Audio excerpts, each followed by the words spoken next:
Assalamualaikum warahmatullahi wabarakatuh.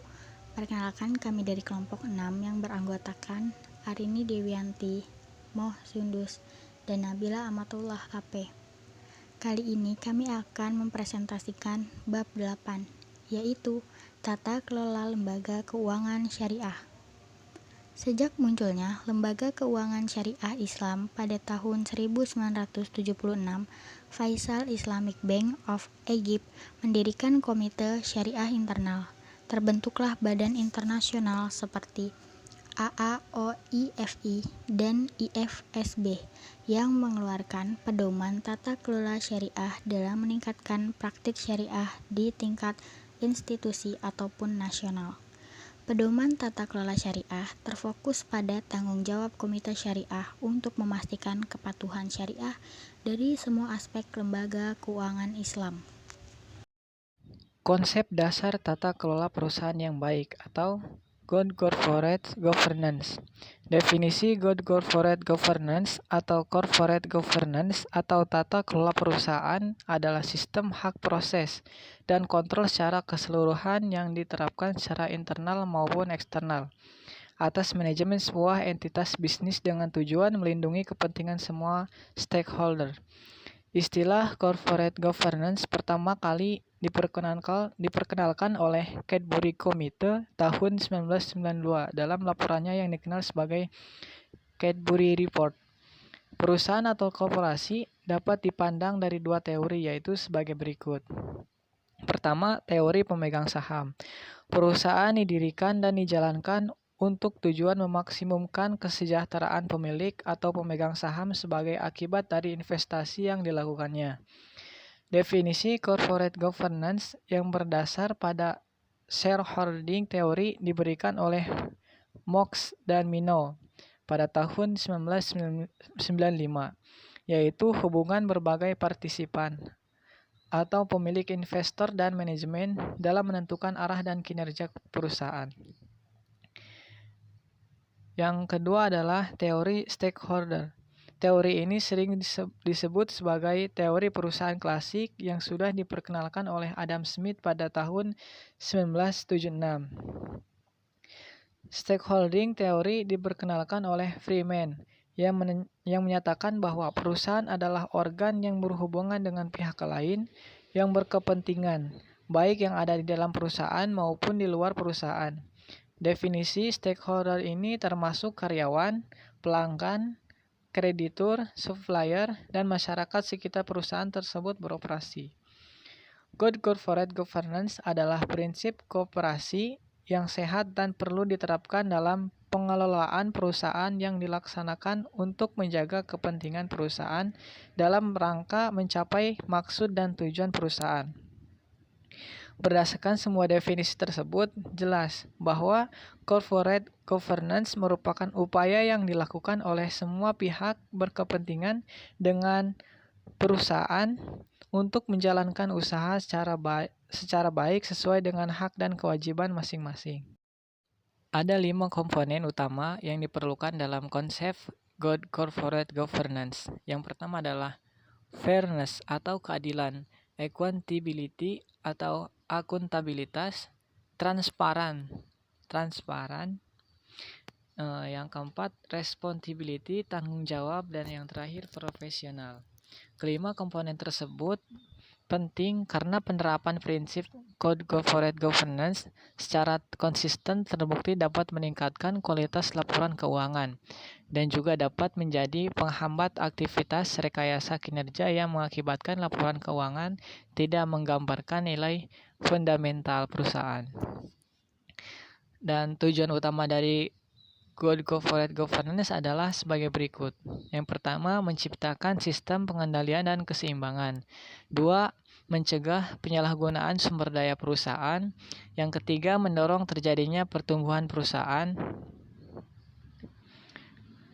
Yang keempat, menjalankan perusahaan memahami fungsi dan peran sebagai wewenang dan tanggung jawab pihak yang berperan meliputi pemegang saham, dewan komisaris, komite, direksi, pimpinan unit, dan karyawan.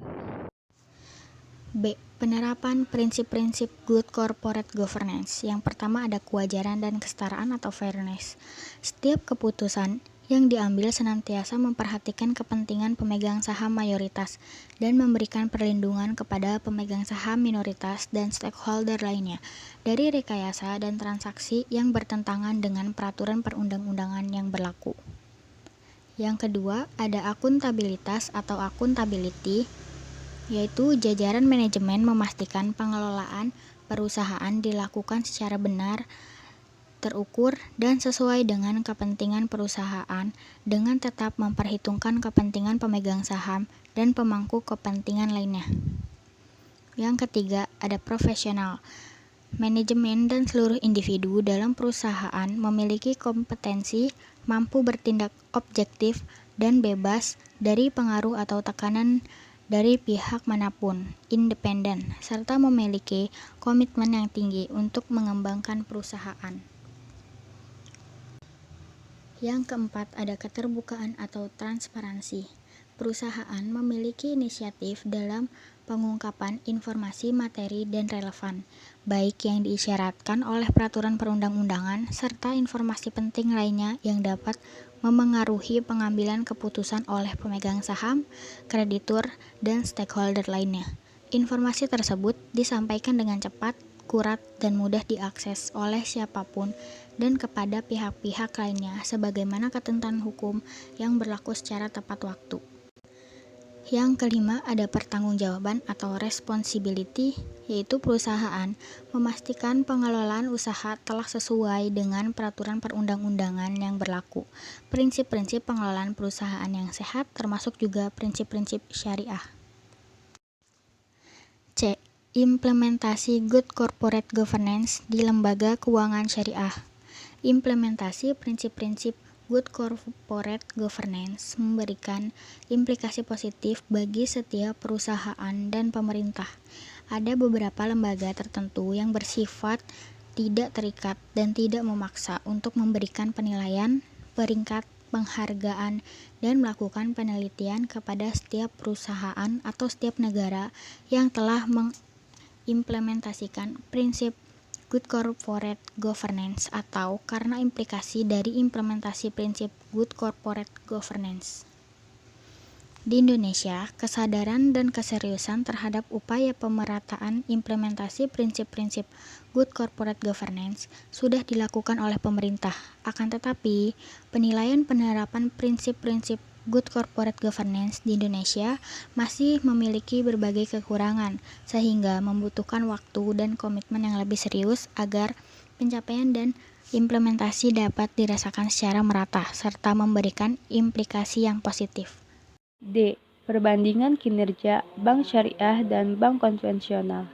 Pada audit syariah yang pertama, yaitu objek lembaga keuangan syariah ataupun non-bank yang beroperasi dengan prinsip syariah.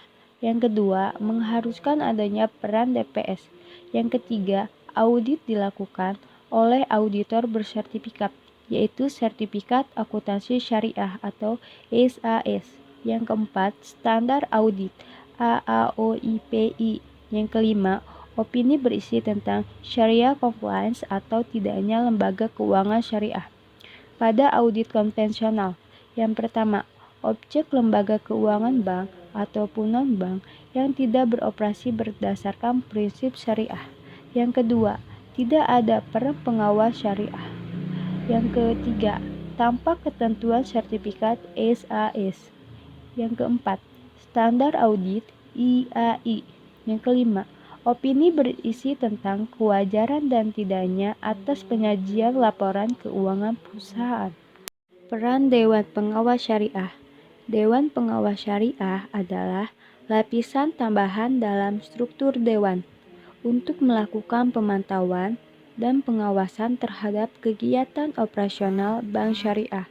Lebih jelasnya, peran dan tanggung jawab yang diberikan Dewan Syariah Nasional atau DSN kepada Dewan Pengawasan Syariah dalam surat keputusan DSN MUI nomor Kep 98 MUI 3 00 yaitu melakukan pengawasan secara periodik pada lembaga keuangan syariah, mengajukan usul-usul pengembangan lembaga keuangan syariah kepada pimpinan lembaga yang bersangkutan dan kepada DSN, melaporkan perkembangan produk dan operasional lembaga keuangan syariah yang diawasinya kepada DSN sekurang-kurangnya 2 kali dalam 1 tahun anggaran, merumuskan permasalahan yang memerlukan pembahasan dengan DSN.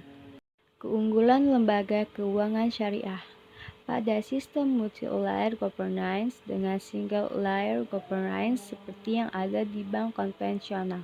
Dalam penelitian Sabur Molah dan Mahbud Jaman, model multi-layer governance pada lembaga keuangan syariah membantu bank syariah tampil lebih baik daripada bank konvensional karena ditunjang oleh mekanisme dan aturan syariah yang berlaku dalam perbankan syariah.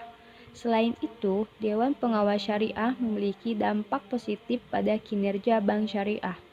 Lembaga keuangan syariah telah menjalankan good corporate governance yang secara baik agar para pemangku kepentingan di lembaga keuangan menaruh trust atau kepercayaan kepada lembaga keuangan syariah. Sekian presentasi dari kelompok kami, kurang lebihnya mohon maaf. Wassalamualaikum warahmatullahi wabarakatuh.